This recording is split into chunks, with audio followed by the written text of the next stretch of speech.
Decode the world unfiltered.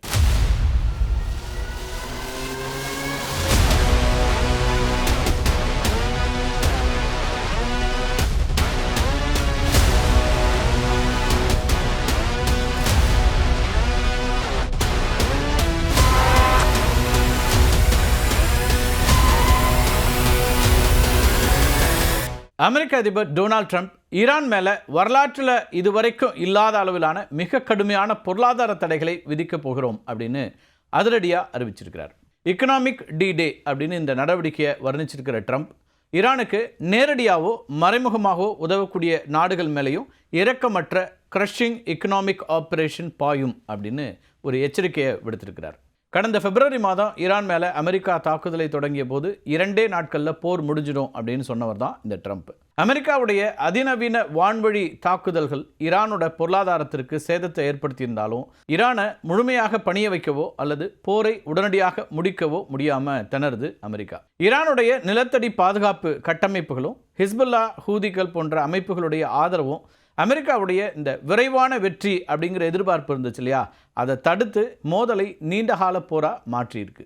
இது மட்டும் இல்லை, ட்ரம்ப் அதிபராக இருக்கக்கூடிய காலம் வரைக்கும் போர் தொடரும் அப்படின்னு ஈரானுடைய உச்ச தலைவர் முஸ்தபா கமேனி சொல்லிக்கிட்டு இருக்கிறார்.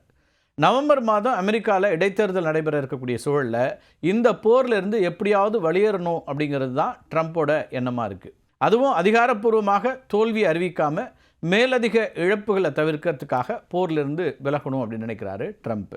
அதற்கு முன்னதாக பொருளாதார ரீதியாக ஈரானை நசுக்கி பணிய வைக்க வேண்டும் அப்படிங்கிறது தான் ட்ரம்ப்போட இப்போதைய திட்டமாக இருக்குது.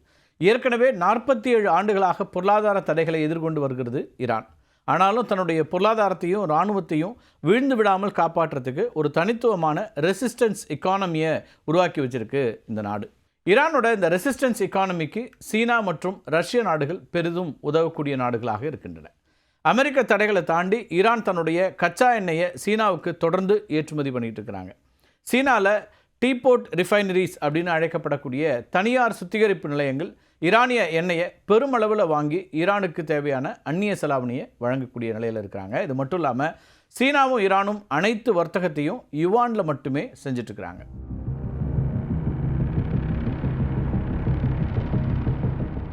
ரஷ்யா யுக்ரைன் போருக்கு பிறகு ரஷ்யா மற்றும் ஈரானுக்கு இடையிலான கூட்டணி மேலும் வலுவடைந்திருக்குது. மேற்கத்திய நாடுகளுடைய சர்வதேச பண பரிவர்த்தனை அமைப்பாக இருக்கக்கூடிய ஸ்விஃப்ட் இருக்கு இல்லையா, இதை பற்றி நம்ம ஏற்கனவே விரிவாக காணொலிகளை பதிவேற்றிருக்கிறோம்.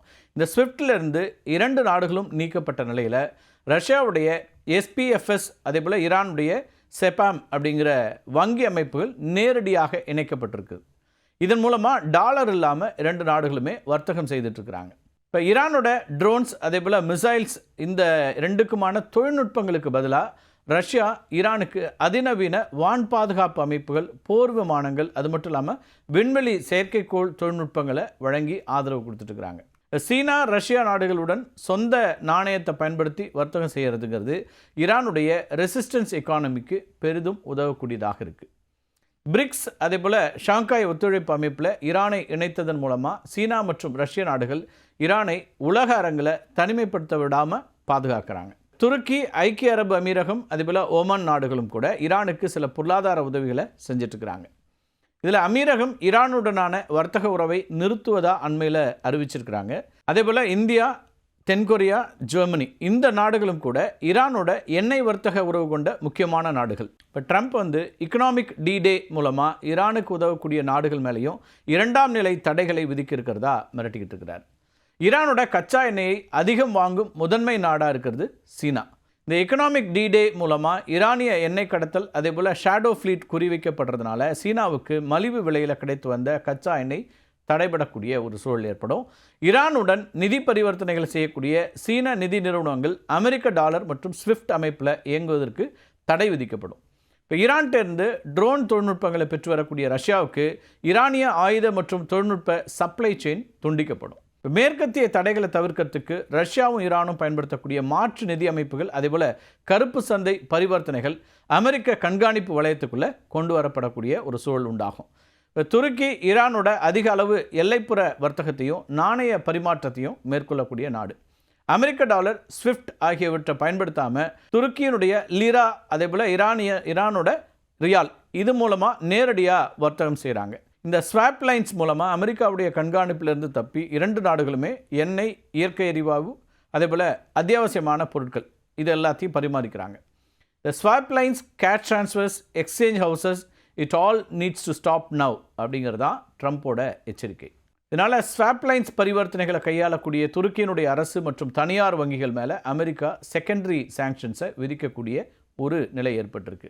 ஏற்கனவே பொருளாதார நெருக்கடியை சந்திச்சுட்டு இருக்கக்கூடிய துருக்கியினுடைய லிரா அமெரிக்க நடவடிக்கைகளால் மேலும் வீழ்ச்சியடையும் அப்படின்னு எதிர்பார்க்கப்படுது. ஈரானிய ரியாலினுடைய மதிப்பு கடும் சரிவை சந்திக்கிறதுனால ஈரான் நாணயத்தை மையமாக கொண்ட ஸ்வாப் ஒப்பந்தங்கள் துருக்கிக்கு பெரும் இழப்பை ஏற்படுத்தும். துருக்கி தன்னுடைய இயற்கை எரிவாயு தேவைக்கு ஈரானை பெரிதும் நம்பியிருக்கு.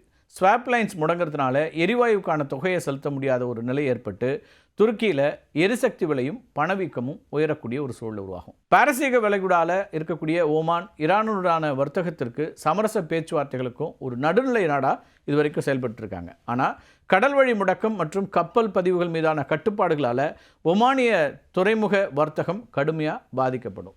எங்களோட நில்லுங்க, இல்லைன்னா உங்களை எதிரியாக பார்ப்போம் அப்படிங்கிறது தான் அமெரிக்காவுடைய நிலைப்பாடு. இந்த நிலைப்பாட்டால் ஓமான் தன்னுடைய பாரம்பரியமான நடுநிலை ராஜதந்திர கொள்கையை தொடர முடியாத ஒரு அரசியல் நெருக்கடிக்கு தள்ளப்படக்கூடிய சூழல் ஏற்பட்டிருக்கு. அமெரிக்காவின் தடைகளுடைய இலக்கை ஈரான் அப்படிங்கிற ஒரே நாட்டுக்கிட்டேருந்து மாற்றி ஈரானோட வர்த்தகம் செய்யக்கூடிய பிற நாடுகள் மற்றும் சர்வதேச நிறுவனங்கள் மேலே நேரடியாக திருப்புறத்துக்கு ஆயத்தமாட்டிட்டு இருக்காரு ட்ரம்ப். ஈரானோட உள்நாட்டு பொருளாதாரம் ஏற்கனவே பல ஆண்டு காலம் தடைகளால் கடுமையாக பாதிக்கப்பட்ட ஒன்று. எனவே ஈரானை மட்டும் நேரடியாக மீண்டும் தண்டிக்கிறதுனால பெரிய பலன் கிடைக்காதுங்கிறதுனால அமெரிக்க டாலரை சார்ந்திருக்கக்கூடிய மற்ற நாடுகளின் பலவீனத்தை பயன்படுத்தி ஈரானை மேலும் தனிமைப்படுத்துறதுக்கு அமெரிக்கா இந்த உத்தியை திட்டமிட்டிருக்கு. கடந்த காலங்களில் அமெரிக்கா தன் வெளியுறவு கொள்கை இலக்குகளை அடையிறதுக்கு கடுமையான 2ஆம் நிலை தடைகளை விதித்திருந்துச்சு. 2010 ஈரானிய மத்திய வங்கியோட நிதி பரிவர்த்தனை செய்யக்கூடிய வெளிநாட்டு வங்கிகள் அமெரிக்க நிதி அமைப்பிலிருந்து நீக்கப்படும் அப்படின்னு அச்சுறுத்தினாங்க. சீனா, இந்தியா, ஜப்பான், தென்கொரியா மற்றும் ஐரோப்பிய ஒன்றிய நாடுகள் கடுமையாக பாதிக்கப்பட்டன. இந்தியாவும் ஜப்பானும் அமெரிக்க டாலர் அணுகலை இழக்க விரும்பாமல் ஈரானிய எண்ணெய் இறக்குமதியை குறைச்சிக்கிட்டாங்க. ஈரானுடைய கச்சா எண்ணெய் ஏற்றுமதி பாதியாக சரிஞ்சுது. நிதி நெருக்கடியினால் பாதிக்கப்பட்ட ஈரான் 2015 அமெரிக்காவுடனான அணுசக்தி ஒப்பந்தத்தில் கையெழுத்திட வேண்டிய கட்டாயத்துக்கு தள்ளப்பட்டுச்சு. இது 2ஆம் நிலை தடைகளுடைய மிகப்பெரிய வரலாற்று வெற்றியாக பார்க்கப்பட்டது. 2017ஆம் ஆண்டில் வடகொரியாவினுடைய ஏவுகணை சோதனைகளை முடக்கிறதுக்கு அமெரிக்க நிதியமைச்சகம் வடகொரியாவோட நிதி பரிவர்த்தனை செய்த சீன வங்கிகள் மேலே 2ஆம் நிலை தடைகளை விதிச்சாங்க. உதாரணமாக சீனாவை சார்ந்த பேங்க் ஆஃப் டேன்டாங் அப்படிங்கிற வங்கி வடகொரியாவுக்கு பண பரிவர்த்தனம் செய்ய உதவியதற்காக அமெரிக்க நிதி அமைப்பிலிருந்து முடக்கப்பட்டுச்சு. சீன அரசால் பாதுகாக்கப்பட்ட வங்கி ஒன்றையே அமெரிக்கா முடக்கியது சர்வதேச வங்கியியல் துறையில் பெரும் அதிர்ச்சி ஏற்படுத்திய ஒரு சம்பவம். இதனோட விளைவாக என்ன நடந்தது அப்படின்னா, industrial and commercial bank of China போன்ற அந்த வங்கிகள்லாம் வடகொரியாவோட கணக்குகளை தாமாகவே முடித்து கொண்டாங்க. அமெரிக்கா கொண்டு வரக்கூடிய இந்த 2ஆம் நிலை தடைகள் அப்படிங்கிறது என்றைக்குமே அந்த நாட்டுக்கு வெற்றியைத்தான் கொடுத்துருக்கிறது. உலக வர்த்தகத்தில் 80% அதிகமான பரிவர்த்தனைகள் டாலரில் நடக்கிறதுனால எந்த ஒரு சர்வதேச வங்கியும் அமெரிக்க டாலர் அணுகலை இழக்க துணியறதில்லை. அமெரிக்கா நேரடியாக சில நிறுவனங்களை தண்டித்தாலே பிற பன்னாட்டு நிறுவனங்கள் சட்ட சிக்கலுக்கு பயந்து ஈரானிய மற்றும் ரஷ்ய வர்த்தகத்தை முழுமையாக கைவிட்டுருவாங்க. இதுதான் கடந்த கால வரலாறு. அமெரிக்காவுடைய இந்த எக்கனாமிக் டே நடவடிக்கைங்கிறது ஈரானை மட்டும் இல்லாமல் அந்த நாட்டோட வணிகம் செய்யக்கூடிய அனைத்து நாடுகளையும் அச்சுறுத்தக்கூடிய ஒரு தீவிரமான உலகளாவிய பொருளாதார போராக உருவெடுக்கும் அப்படின்னு பொருளாதார நிபுணர்கள்லாம் கருதுகிறாங்க. உலகளாவிய கச்சா எண்ணெய் விநியோகத்தில் ஈரானுடைய பங்கு கணிசமானது. சீனா போன்ற நாடுகள் ஈரான்கிட்டேருந்து எண்ணெய் வாங்கிறது முற்றிலும் நிறுத்தப்பட்டுச்சு அப்படின்னா சர்வதேச சந்தையில் எண்ணெய்க்கான தட்டுப்பாடு ஏற்பட்டு கச்சா எண்ணெய் விலை கடுமையாக உயரும். கச்சா எண்ணெய் விலை உயர்ந்துச்சுன்னா மற்ற அத்தியாவசிய பொருட்களுடைய விலையும் விண்ணை முட்டக்கூடியதாக மாறும். இப்போ அமெரிக்காவுடைய எக்கனாமிக் டே நடவடிக்கை அப்படிங்கிறது டாலர் ஆதிக்கத்தை பயன்படுத்தி ஈரானையும் அதற்கு உதவக்கூடிய நாடுகளையும் குறுகிய காலத்தில் கடுமையாக முடக்கக்கூடிய ஒரு தீவிரமான பொருளாதார போர் அப்படின்னு பார்க்கப்படுது. ஆனாலும் இத்தகைய ஒருதலைப்பட்ச கெடுபிடிகள் நீண்டகால நோக்கத்தில் அமெரிக்காவுக்கே எதிராக திரும்பி உலக நாடுகளை டாலரைசேஷன் அதே போல் மாற்று நிதி அமைப்புகள் அப்படிங்கிறத நோக்கி வேகமாக கொண்டு சென்று மல்டிபோலார் ஆர்டரை உருவாக்குறதுக்கு தான் வழிவகுக்கும் அப்படிங்கிற பார்வையும் இருக்கிறது. மீண்டும் ஒரு காணொலியை சந்திக்கலாம் நண்பர்களே. நன்றி, வணக்கம்.